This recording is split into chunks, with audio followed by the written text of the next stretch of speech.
কৃষকেরা এখন জানে কি করে গরু লালন পালন করতে হয়। নতুন জাতের ঘাস উদ্ভাবন করেছে এদেশের এগ্রিকালচার ডিপার্টমেন্ট।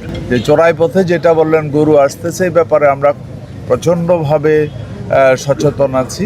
আপনারা যেটা বলছেন চোরাই পথে গরু আসছে, আমরা এই ব্যাপারে বিজেপি সহ আমরা কয়েকটি মিটিং করেছি যাতে করে কোনো অবস্থাতে গরু এখানে বর্ডার দিয়ে না ঢুকতে পারে।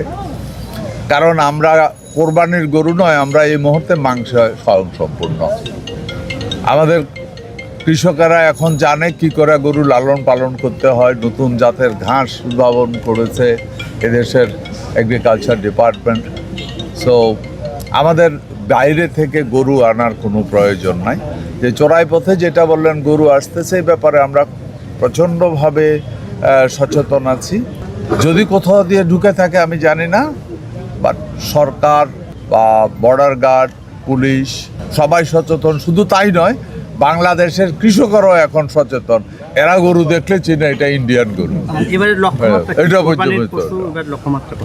আমরা মনে করি যেটা অ্যাপ্রক্সিমেটলি 1 কোটি গরু ভেড়া মহিষের প্রয়োজন হয় কোরবানির জন্য।